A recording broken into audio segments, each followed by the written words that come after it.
Good morning, Lake Mary Toastmasters. How's everyone doing today? Good. Awesome. I hereby call this meeting of Lake Mary Toastmasters 6442 order. Before we begin, please silence your cell phones.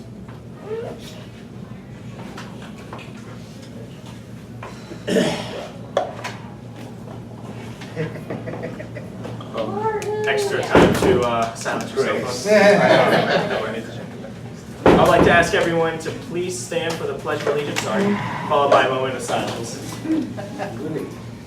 I pledge allegiance to the flag of the United States of America and to the republic for which it stands, one nation, under God, indivisible, with liberty and justice for all. Thank you. Please be seated. Our club mission is to provide a supportive and learning environment in which encourages its members to become better public speakers through communication and leadership skills. And with that said, I need to take a peek at the schedule to introduce our wonderful Toastmaster for the day. And it's going to be a good one, Mr. Stephen Morgan.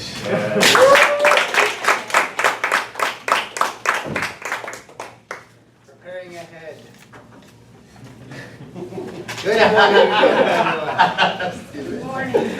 Good morning. With the theme this morning, Deep Thoughts, which I'm sure everyone's going at 7:30 in the morning. Yeah. The deepest thought is how far in the pillow you can get into. And how deep is my coffee? From whence did it come? That thought.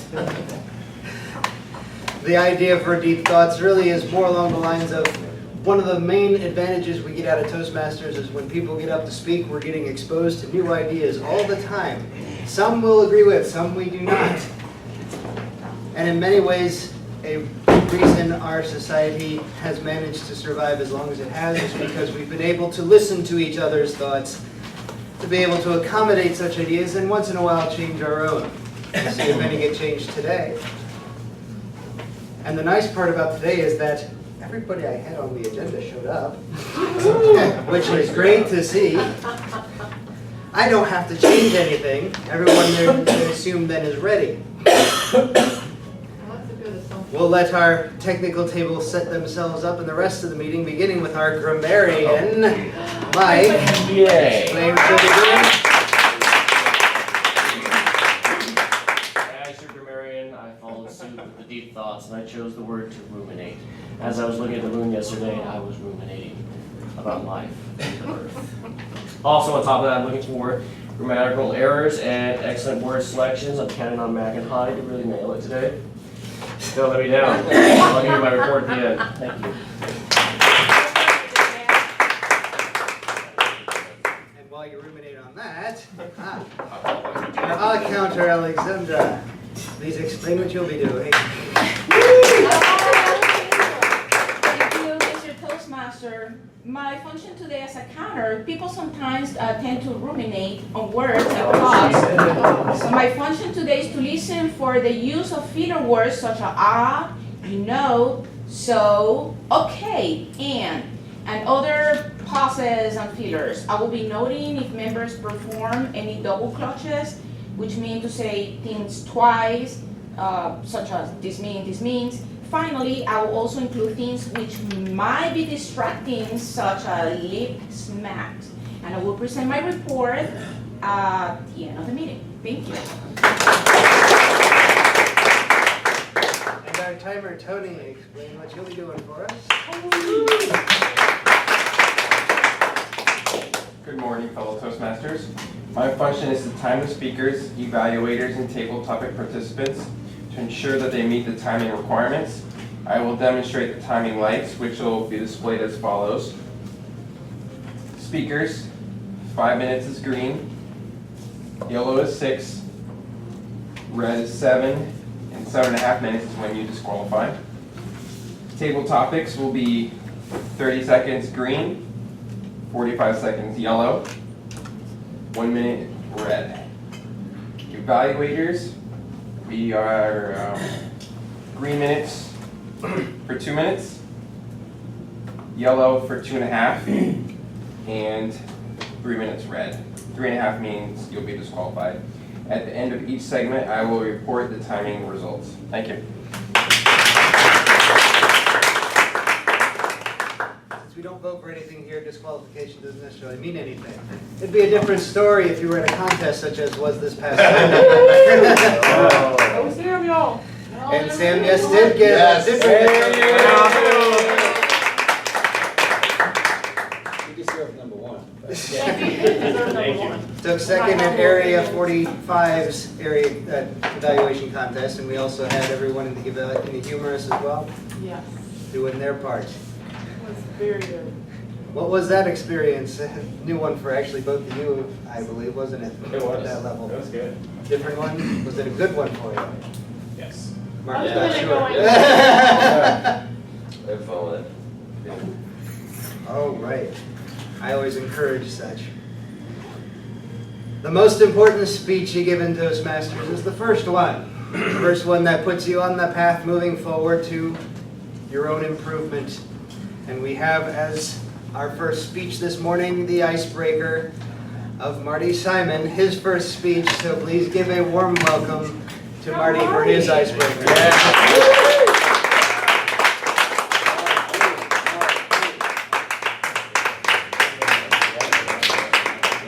You do not need this. Could get your mask off.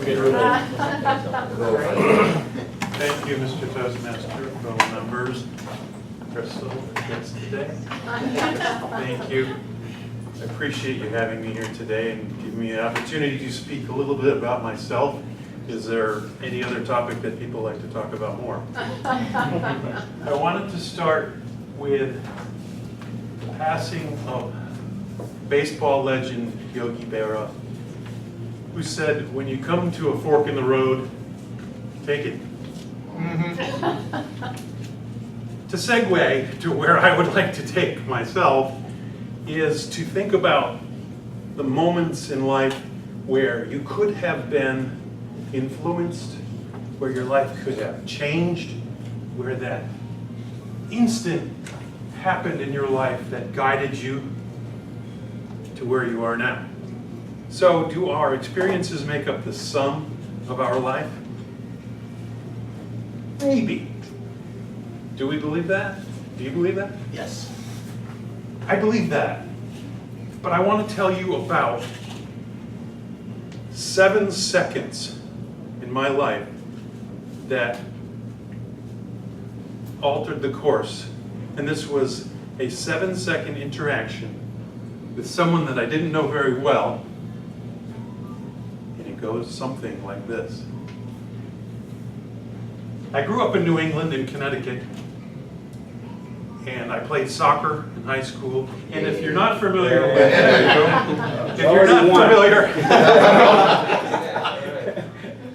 if you're not familiar with Connecticut and how soccer is portrayed, it is like football in Florida. It is very important in that regard. I was lucky enough to be on a championship team. Life was going very well. We won the state championship of Connecticut. All state honors. Not to be braggadocious anyway, but I was able to secure a scholarship to play soccer. So we're talking a trajectory that's going pretty well so far, right?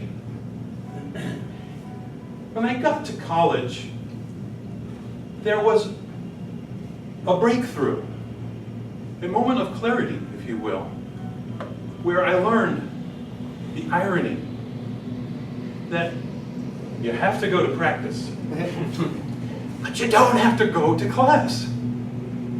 They don't care. They care about the midterm, the paper, and the final.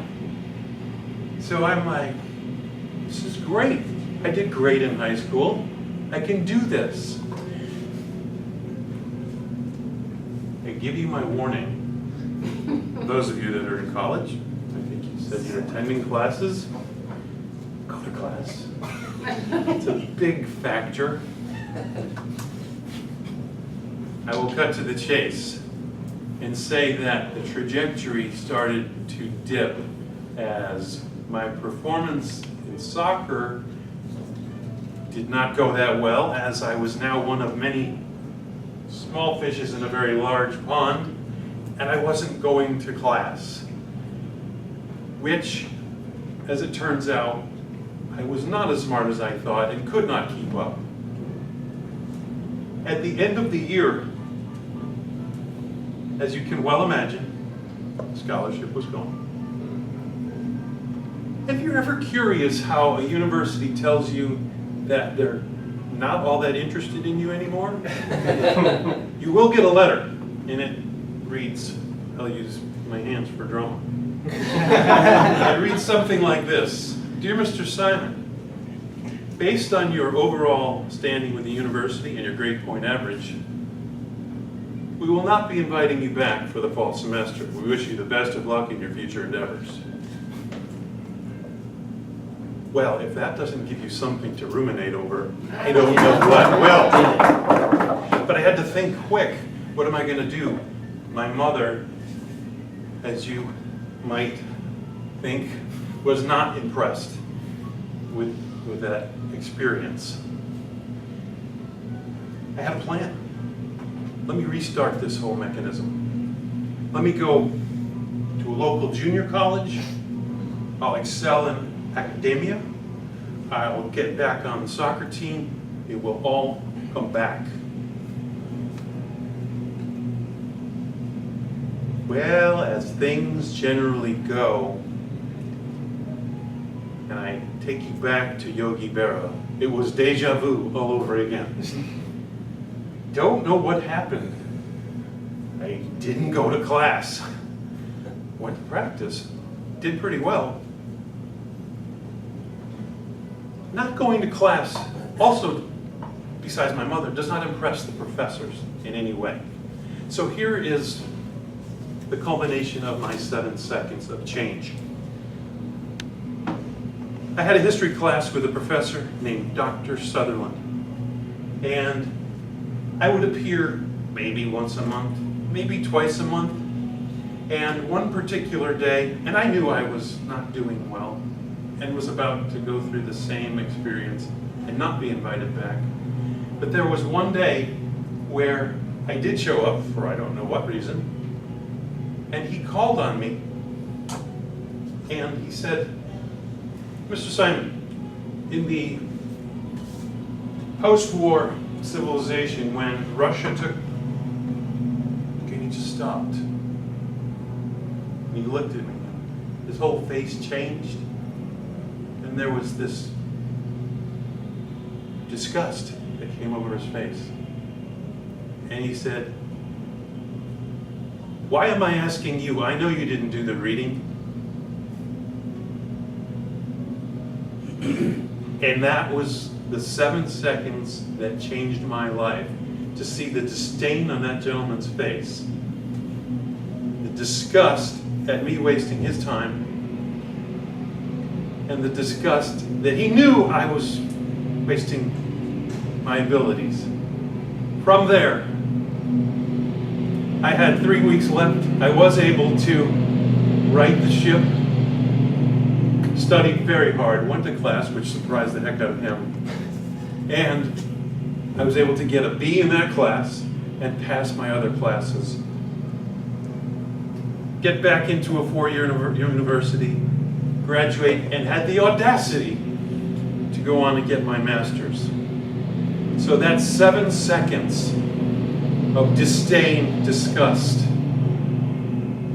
was the defining moment of my life, and is why I am here now. Thank you very much.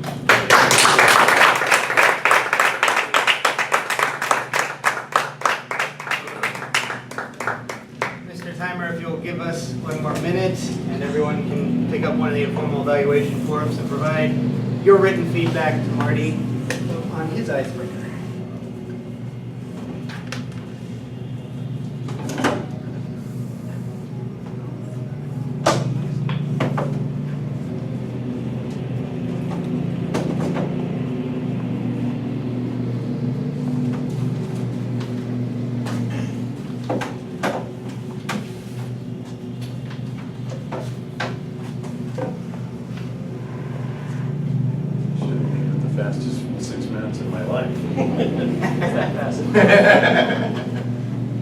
more than 7 seconds. I'm watching. Green, yellow, red. Yeah. It's all his fault. Goes quick. I'm doing what I'm told.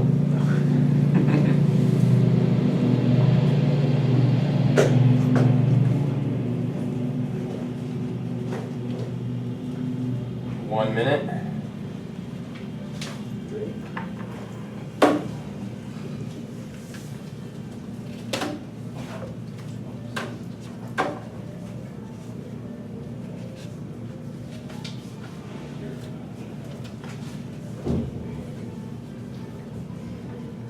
When you first begin Toastmasters, you start in the Competent Communication Manual. And in that manual, they used some deep thought to figure out how speeches are put together. They broke it down into little components and gave us a project to work on each one of them.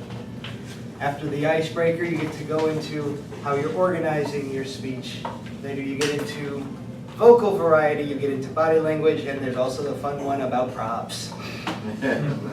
Our next speaker is a graphic designer with a passion for what she does. Speaking from Competent Communication Manual number 8, getting comfortable with visual aids. Please welcome Macarena Torres. Thank you, Toastmaster, fellow Toastmasters, and guests. As many of you may know, and if you don't, I am a graphic designer at Scholastic Book Fairs. I work for the marketing department and work primarily for print. As a graphic designer, I not only work with color and design that's used to influence the audience, but I also work with paper. The digital world is a big world. However, despite how huge the digital world is, paper is still dominating. The one and only design aspect that separates the digital world from print is, you guessed it, paper. And we work a lot with it. As a graphic designer, it is very important that before we start working on a design project, before we even sit down on the computer and turn on the programs, we have to ruminate on the kind of paper that is being used for the production. Before we even start, we have to know what it is being used for, who it's going to end up in the hands in, and how long it needs to last. For example, I'm sure everyone is familiar with the K6 book list. If you haven't, the elementary schoolers get this every spring and every fall. This is from a couple of years ago. It is one of the biggest pieces that Scholastic Book Fairs produces. It ends up in the hands of kids, it ends up in the hands of teachers, and it ends up in the hands of parents. We print a lot of these, and we use a lot of paper. With it being as important as it is, I would love to have these printed on gold leaf paper. I really would. Gold, wood, anything that just screams quality, that screams amazingness. However, we can't. There is no way that we would be able to produce millions of these spring and fall and have it be printed on good quality paper. This is newsprint material. It's the same paper that is used for newspapers. It's efficient, it works, it's a little cheaper, and it's perfect for what we need it for. The kids don't hold on to this for the rest of their life. It's just for the spring and fall, just for a couple of weeks until the next book fair comes. So, newsprint. Middle school, however, is a lot smaller. We produce less of these. It's still printed on newsprint, but as you can tell, it has a little bit of a sheen to it. It's a coating that we put on it. It's a little bit better quality, but because we don't produce as many as we do with the K6 book list, we're able to put a little bit more quality into the middle school pieces. That takes me on to coating or uncoating. How do you know when to use coating and uncoated material? This is a great little example. It's a little swatch book. We have, when it comes to coding, let's say you want to use a piece and you want to use coated stock paper. We have the gloss. The gloss is a high sheen.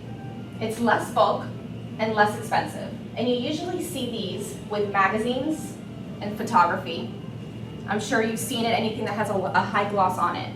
The pros about this is that it's dirt and smudge resistant. You can easily wipe it off. The one con about it is it does take a little bit longer to dry because you are putting a coat on it. So you can't grab it automatically. Nowadays there are machines that have this drying process that dries the paper much quicker, so it produces much faster. The next step down is dull. Dull is a smoother surface paper that is lower in gloss, so it's between gloss and matte.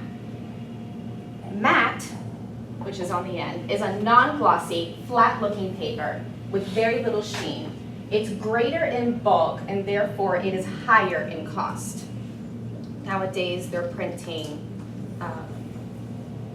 pictures on these, but they always put a coating on it. Coating, anything with a gloss on it, it makes images pop. It's sharper quality than something that is uncoated. Uncoated is something that you can see in a book.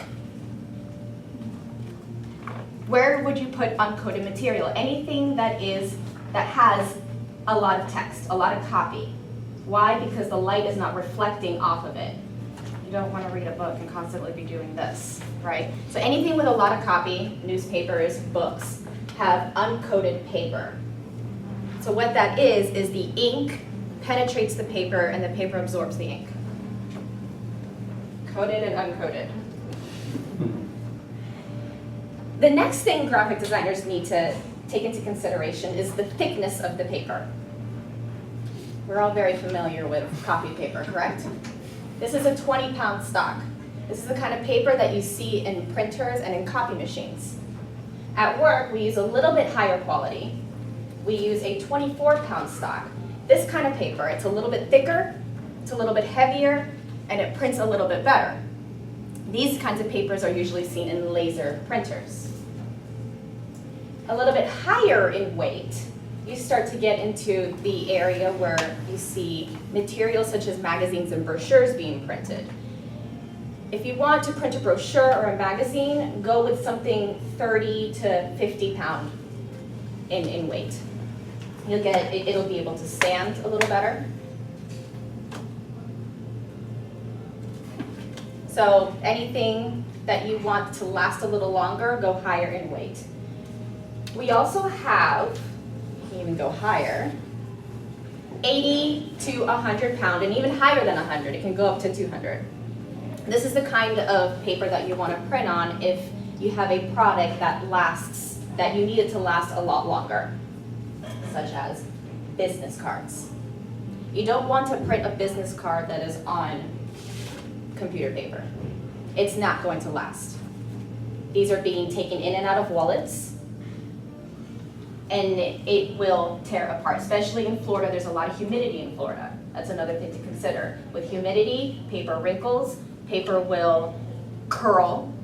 So if you need something to last longer, like a poster, a postcard, manila envelopes, business cards, you have to print it on a heavier stock, 80 to 100 pound and or higher. So if you ever decide or trying to figure out what you want to print your next project on, paper is very crucial. It influences the audience, it influences the viewer, and I hope that you were able to learn a little bit from this. Thank you. I'm going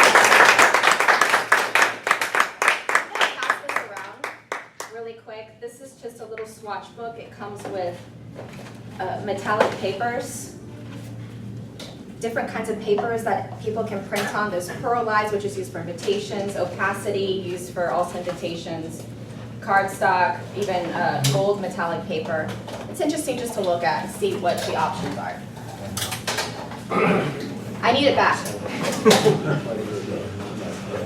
We started at 7:30 today. Mr. Timer, if you'll give us at least another minute for everyone to provide their written feedback to Macarena.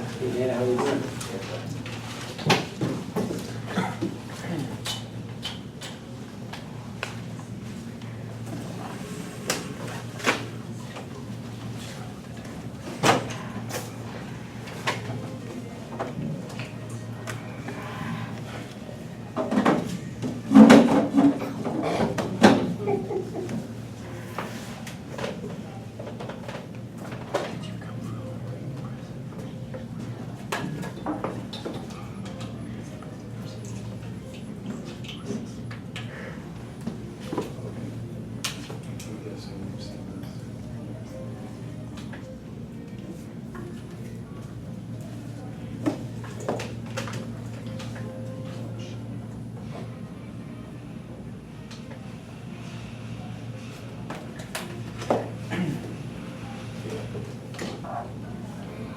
1 minute.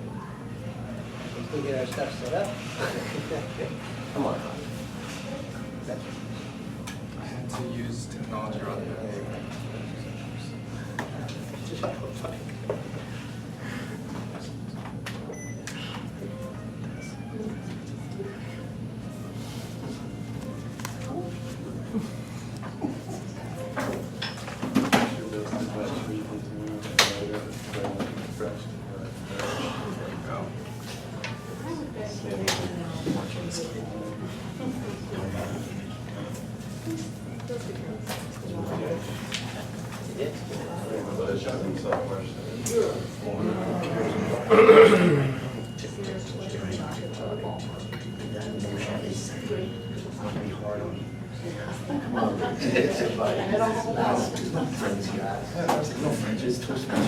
I didn't even catch that.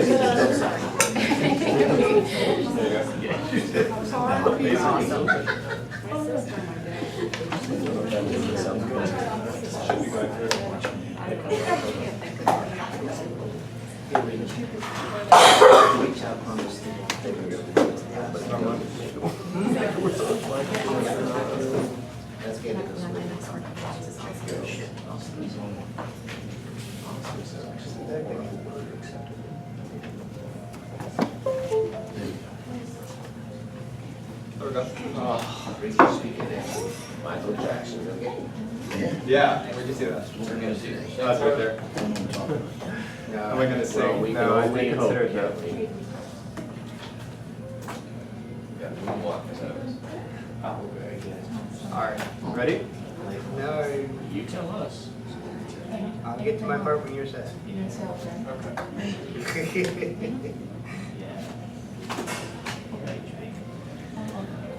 Uh-oh.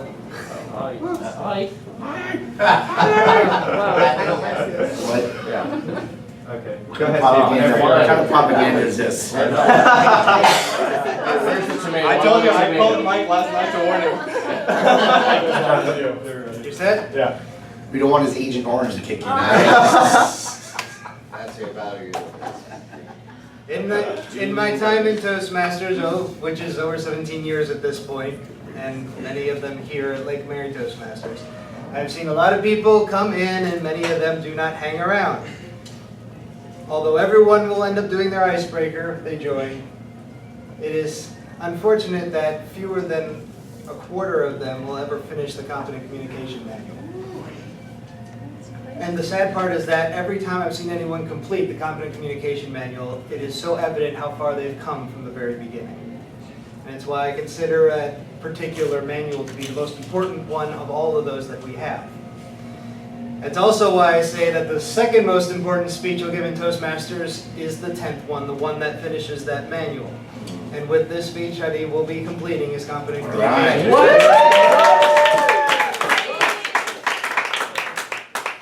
So also giving the project number 8, Visual Aids Project, please welcome Hadi Nasir with Imagine. Thank you.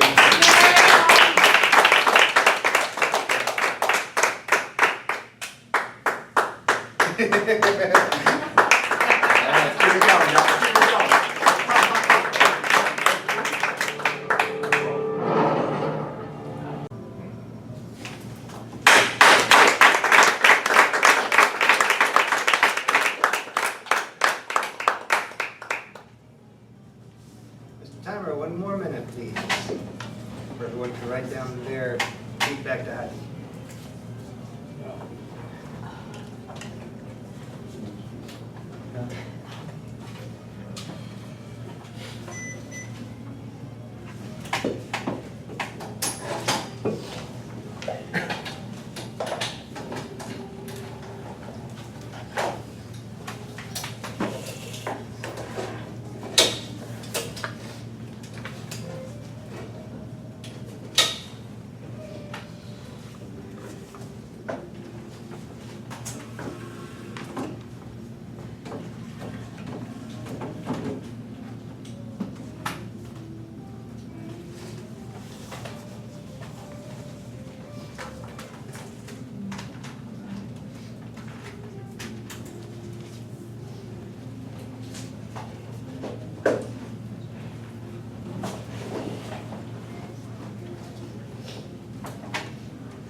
1 minute. I was wondering. I don't think anybody noticed either. Bonus time. When it comes to deep thoughts, the one that everyone will end up coming for at the very deepest is, what is existence? Are we here? How do I exist?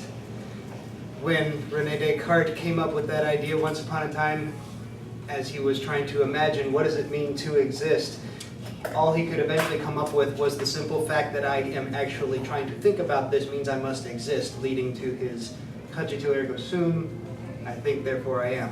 Why he said it in Latin, I do not know. He was French. But with those deep thoughts in mind, I hope you're ready for the next fun part where you're going to have to think deeply and quickly to get through table topics. And leading us through that, we welcome Juila Buff. Good morning, fellow Toastmasters. Moving right into that whole concept of deep thought. I have 2 questions today. This first one is about evolution and religion and how you come to terms with both, and I'd like to hear what you think about that, Mr. Gus Davies. Yes.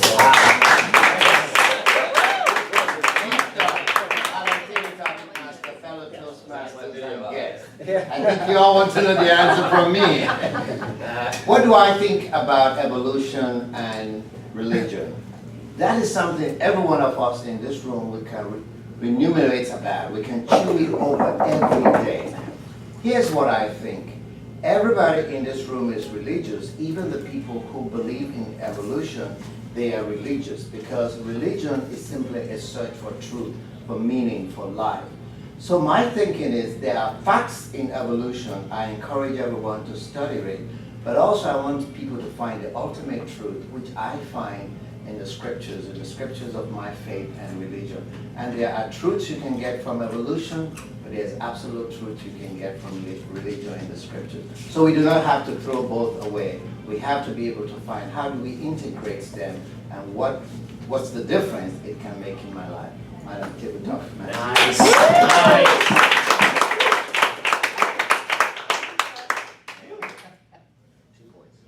So this past month I have ruminated over my job. I've come to a crossroads that has been a challenge for me. So I have a question that I'd like to pose about a crossroad when it comes to your career and how you handled it in difficult times. Martin. Yes.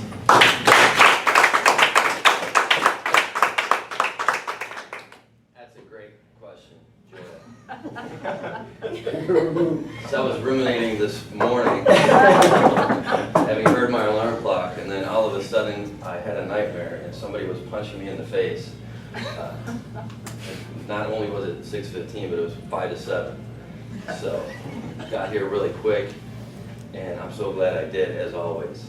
But back after graduating college, my first job out of college was in a boiler room type financial services firm, the kind that you see in the movies. And I sucked at cold calling. Completely sucked. I was not going to be a multimillionaire at the age of 24. And so after about 2 years, without having a day of vacation over those 2 years, and having a salary of $18,000 a year, being absolutely horrible at it, but they wanted to keep me around because, you know, it's kind of like free labor.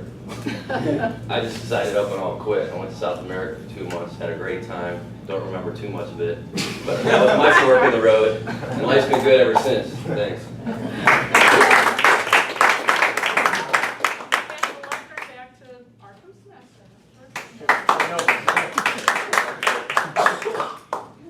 I would love to be ruminating further, but time is already running well past us, and therefore I shall bring up our general evaluator, Ernst.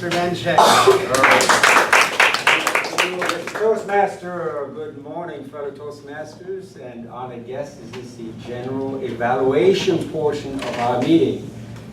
It is in many ways one of the most important parts of the meetings. Of course, the speakers are, but this is part of it. Last night I was ruminating whether I should make comments about my experiences I had this weekend at the humorous speech contest and the evaluation contest. And I heard speeches from flatulation to Italian showers to you name it. I can only highly recommend you attending any of the contests because they're enlightening, they're funny, you learn a great deal. During the evaluation meeting, the evaluators are not supposed to evaluating the speech contest, the content as much as the rules according to each manual. I'm now calling for the first evaluation, Kerri Bird, evaluating Martin Simon's Icebreaker speech. Fantastic job. Toastmasters,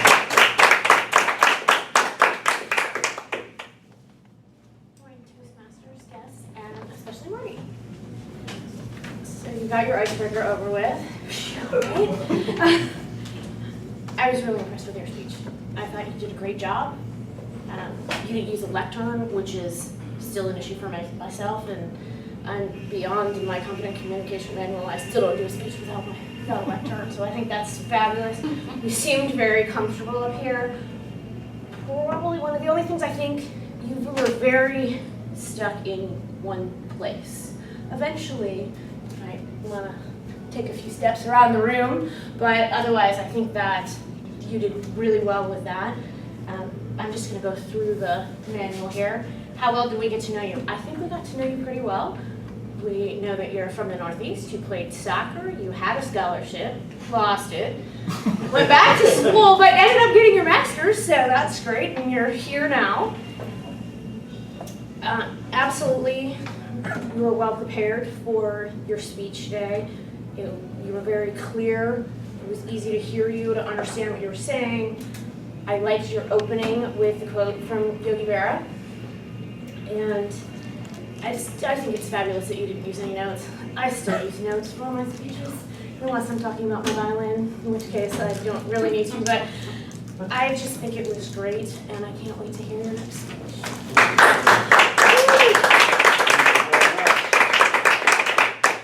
Next in line, I'm asking Samuel Bailey to come up here to evaluate Macarena Taurus.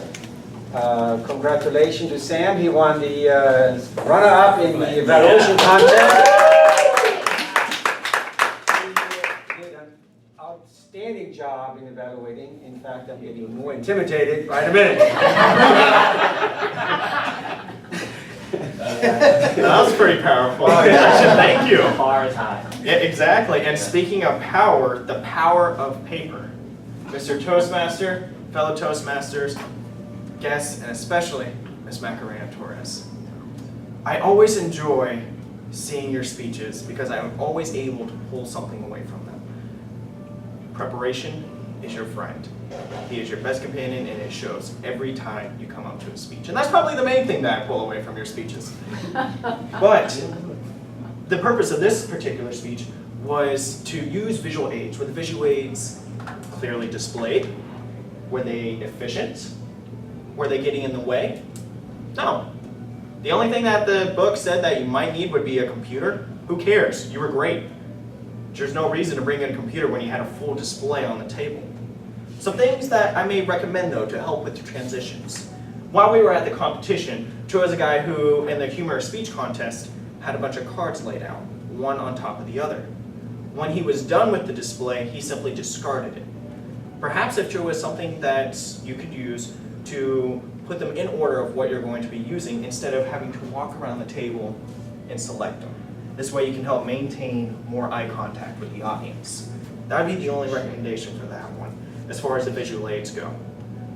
One portion of the speech I wanted to hear more of, and this may just be my psych major coming out of me.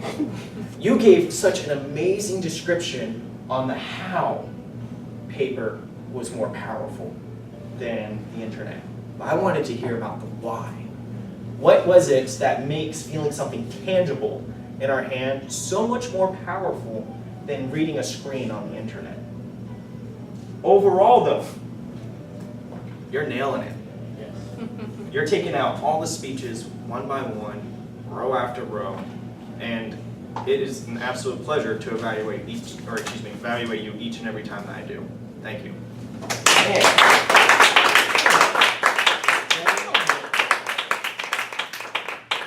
Next in line, I'm calling Rich Massa, evaluating Hadi's presentation.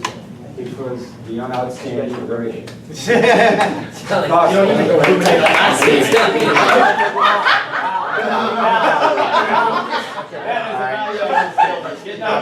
the evaluator here? You are the evaluator. All right.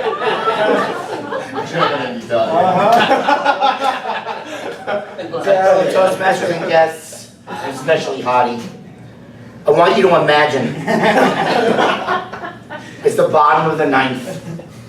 Both teams are tied, and Hadi's up at bat, and he goes like this. And he swings and he knocks it out of the park. Let's give Hadi a big round. I want you to imagine how it must feel to knock it out of the park on your 10th speech. Let's give him a big round. I want you to imagine how powerful he must have felt by drawing us all in at his opening statement. Let's give him a big round. All right. I just wanted to congratulate Hadi. Bring some energy into the room. Let's go on with the evaluation and me stop being cheesy for a second. And I had to ruminate. Thank you. I had to ruminate over this speech because everyone knows that me and Hadi are very good friends, and sometimes I could be harder, or that could be, I was like, I want to be nice, but I want to be very objective about this. Hadi, I'd say this is one of your best speeches. I was impressed with the visual aids, even though it took about 10 minutes for it to start. I was very impressed. You drew us in. It was very powerful. I didn't know with the very powerful images that we saw that's very volatile in our culture right now, what your topic was going to be. That is what made it interesting for me. Like, what is this going to be about? And then you bring in John Lennon Imagine. And not only didn't bring a speech, I mean, you drew us in. You got very emotional. We felt the emotion. I actually stopped writing for a second because you drew us in with that emotion. It was very, very powerful. If I could give you any critiques, next time start with an opening statement.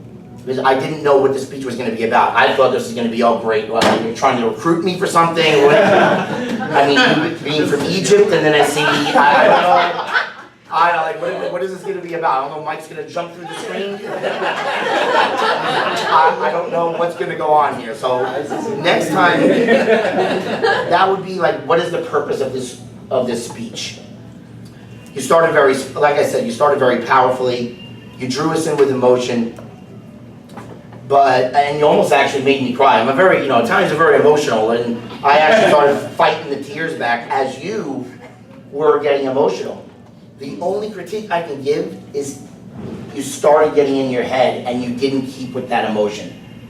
Draw it in, cry up here, get it out. Because I wanted to feel this with you. And the only other thing I would say is you could see that you were trying to be on beat with John Lennon with your foot and just try to make it more natural. But other than that, you knocked it out of the park. It was my most favorite speech that you had, and I'm gonna ruminate about this later, and that's a double ruminate.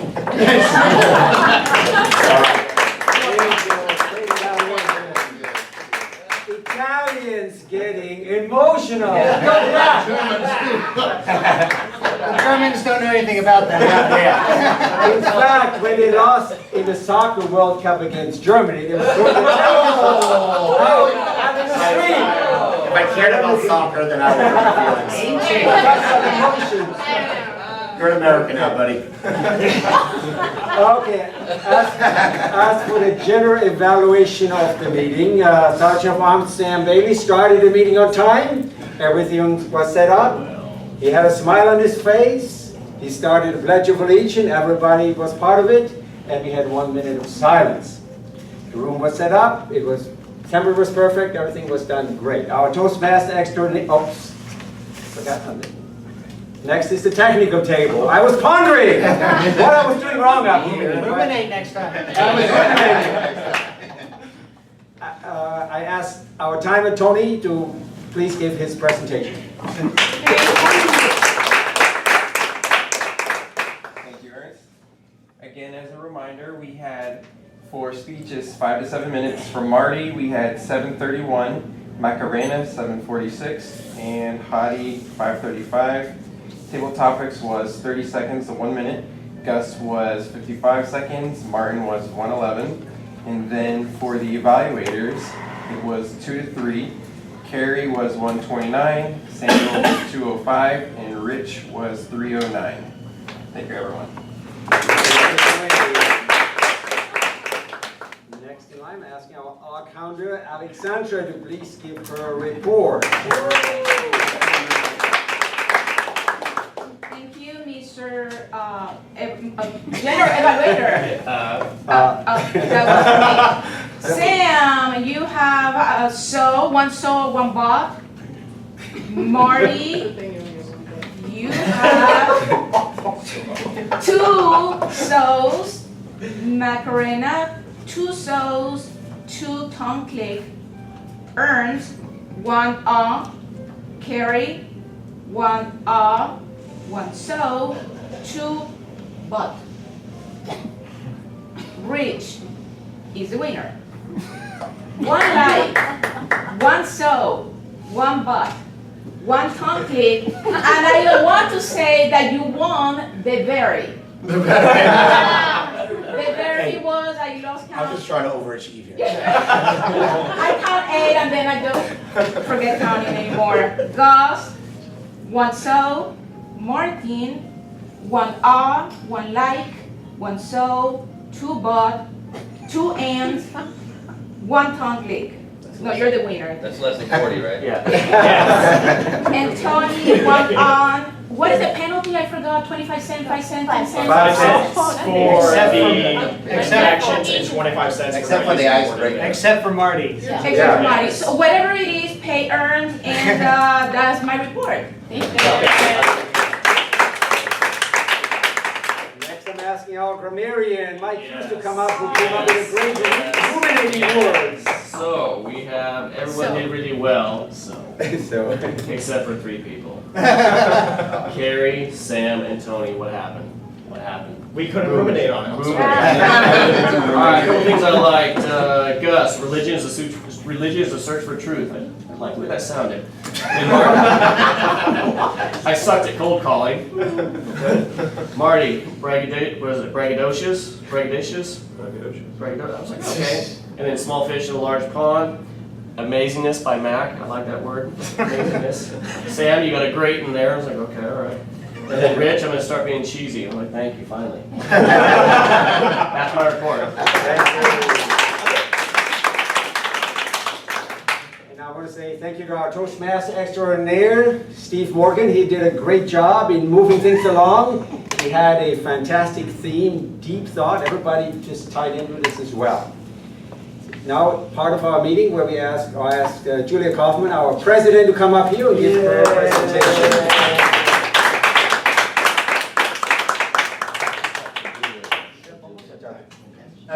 Thank you. Thank you. Thank you. All right, wow. All I can say, wow, I don't know if I had been in a more powerful meeting than today. From a you knocked it out of the park, icebreaker, to you just, I'm speechless. And I'm going to get emotional when I think about it. So I have probably one of the most important 2 things to do is to present an icebreaker ribbon to Marty. So please come on up.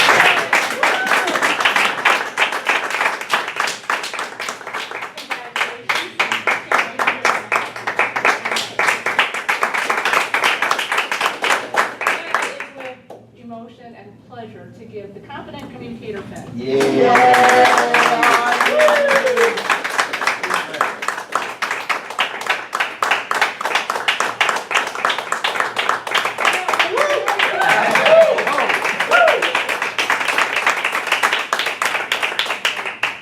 And one of the other most important things from a business standpoint is to hear from our guests. So Crystal, welcome to Lake Mary Toastmasters. Toastmasters and tell us what you thought of today's meeting. Well, the funny thing about me is I'm Stand up. incredibly shy. Yes. I'm sitting here and my heart is pounding the whole time as everyone is speaking, and I just think, oh my God, they're standing up in front of everybody and talking, and here I am now. But I was, Hadi, he blew me out of the water. I spent over 15 years out in the world, all around Asia, all in the countries around Afghanistan, up on the northern borders of Iran. And that was a really wonderful speech to hear, and it's given me a lot to think about. Thank you, Hadi. And Marty, I'm so impressed with you. This is your icebreaker speech. You look like you've been doing this forever. But thank you, everyone, for having me as a guest. I'm a really shy person, and so over the years I have grown, so hope you think about coming back and joining our club. Thank you. All right, we have a couple more things. I have a minute. Okay, we have our area contest. Knocked it out of the park. If you didn't go, you missed a huge area. It went long, but man, I was so proud. Yeah, that was the bad part, but oh my gosh. Congratulations, guys. Martin and Dana competed in the humorous contest, and why they didn't win, I think it's, I think I want to contest that. But it was wonderful. You guys knocked it out of the park, and Sam came in second on the value. It was stiff competition. I tell you what, you got to go. We had over 60 people attend this area contest, more than I've ever witnessed before. It was a combo, but it was really impressive, and congratulations, guys. Well done.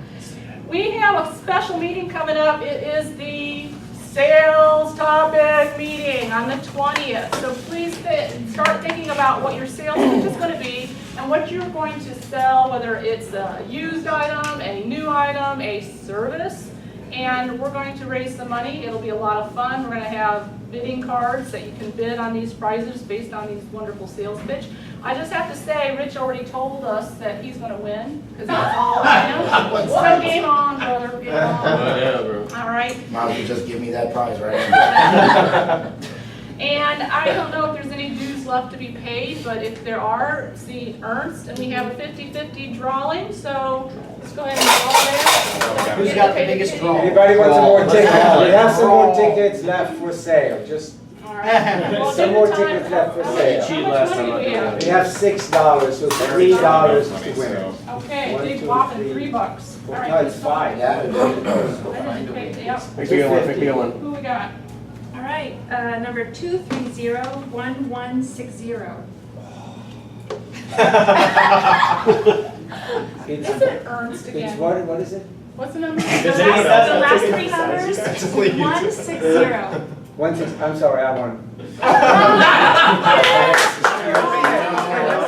The treasurer guy holding the tickets 2 weeks in a row. Come on now. We know what happened. 2 weeks in a row, the guy having the tickets wins. Yeah. Oh, yeah, we're Oh, yeah, exactly. You can just say. Never quite around, did it? All right, so next week is the 6th of October, and then 2 weeks later is our big special meeting. So next week, though, we have the Toastmaster Samuel. All right, Dana, Rich, and Stephanie are speaking. Dana, are you in to speak next week? Yeah, absolutely. Right on. We have Kerri's table topics. Mac is our general evaluator. Alexandra, Jorge, Martin, evaluators. All right. Stephen, odd-counter. Tony, grammarian next week, and Gus, timer. Everybody in? Yes. All right. With that, awesome meeting, guys. Have a great week. So,